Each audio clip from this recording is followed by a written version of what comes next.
Okay, it's quite a cold, wet day today, but I've came just a short distance up. Just a wee show, she's all right. I've just come a wee short distance up to a neighbouring community up at Cloughmills, and I've got a family connection up here.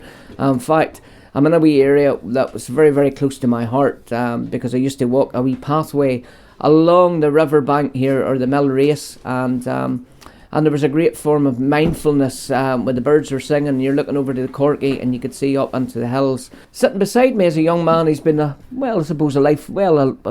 friend for quite a long time. Patrick Frew. Paddy or Patrick, what would you rather be? It doesn't matter. They call me everything around here. But the Headyan that was the Headyan. Paddy, you're situated here just at the bottom end of Cloughmills, where this used to be an old mill, is that right? It's an old corn and flax mill. It really is what the village is named after. Okay. And you've got a wee project along with other volunteers. Now, I've actually came and signed up today because you told me that you were looking for some new volunteers, and I'd be quite keen on learning some of my skills that my daddy had, and because I'm embarrassed to say I don't know enough about the garden and stuff. So, Paddy, can you explain what you do here at Cloughmills Community Action Team? Well, Barry, I'll just basically tell you a wee bit about the garden here and what all means to us and what we do here. So it's a community garden. When I say community garden, we all work together for a central aim, and that's basically we want to produce nice, good, well-grown vegetables that we can then pass on to other people, either by giving them away or selling them. But it's really the whole journey. Say you grow a cabbage, it's not about the cabbage, it's about how we got there to growing that cabbage and who has interacted with it, who's planted it, who's looked after it, and who's got something out of it. I mean, I had some of your produce, I don't know if you remember, but it was quite a cool winter's day, and you said just get this, what do you call it, a yurt? The yurt. Up, and there's a great big pot of vegetable soup being made, and I think it might have been, yeah. And you said to me to come over. Is it Sandra? Sandra's sitting over in the corner, and somebody said, "Do you want a bowl of soup?" And it was absolutely amazing. And I suppose when you know where everything's come from and you've grew it all yourself, that makes that even more special. Aye, we kind of lost a wee bit of the connection with where our food comes from. Yeah. You know, when I'm bringing it back down to a simple way. Years ago, our parents and our grandparents, well, they grew a good bit of stuff that they ate, you know, and we're missing out on that. I mean, we're a very, you know, at one time, Paddy, we were a very close-knit community, but I feel modern day has sort of pushed us all apart, and we've lost our connection. These type of projects really help bring us all back together again, and I was saying to you earlier on, I think the network of communities in North Antrim should be pulling together. You should be talking to each other more, seeing how we can help each other more and develop each other and bring us all together.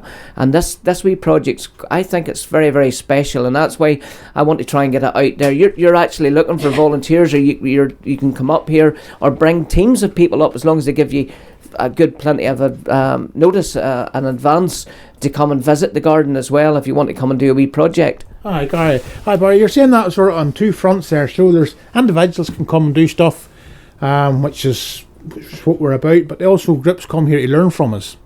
And we've been doing that for a good number of years, bringing community groups from different places, even as far across Europe, Stoney and places like that. I've been over here seeing what we do, just because it is a wee bit different. Yeah.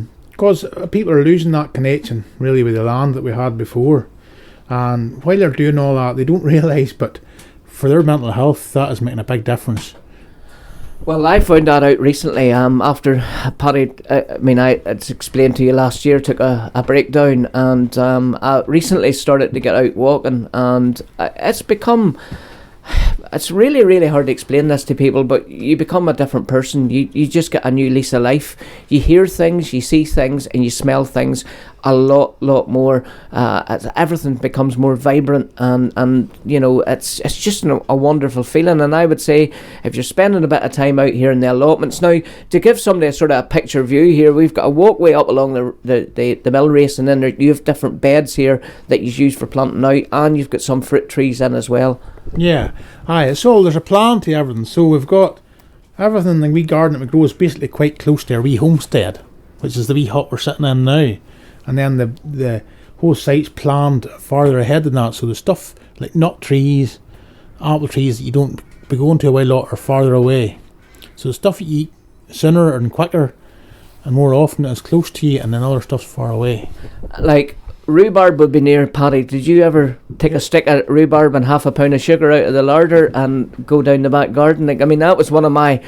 We used to do this. We used to go into maybe my ma's and nick half a bag of sugar that was left in there, and then we went into somebody's garden and got rhubarb and dipped it into the sugar. It was like a big sherbet dip. Now it's a while, Boris, since I've done that myself, but aye, basically that's what it's about. Yeah. It's that whole thing and the whole connection with your food, because whenever you go into Tesco's or Sainsbury's and you get that thing in a plastic wrap and come home, and you probably wash it a second time, because you don't know where it's been or what it's been run through, so it sits on the shelf for a couple of weeks. Yeah, I mean, I'd be quite into my cooking and stuff, and Jamie Oliver and them guys are really pushing that whole thing about, ugly fruit, it still tastes the same. It's exactly the same as, we're big, it's just, I think if we get people to get more interactive with the garden, growing a few herbs, growing a few vegetables and stuff, the home cooking would become a rise again, and you took more pride in what you set down on your table instead of sticking it in the microwave for 40 seconds or 2 minutes, and there's so many additives in it. We need to start looking after ourselves a lot better, Paddy. I need to learn to cook again ourselves, because them skills have to be passed on to our kids. Yeah. And if we're not passing them on, what sort of future are we giving them? Yeah, exactly, Paddy. You hit the nail on the head. Listen, we'll draw a close on this. You're getting a wee phone call. Sandra, thank you very much for taking part as well. And I would like to maybe make this a sort of a wee regular thing, if it's okay. And we'll maybe try and see if my bosses down at fUSe will do the same and let me come up, and we'll do a wee regular, maybe once a month, of how progress is going on. And that'd be a good idea. I'd take us through the season. Perfect.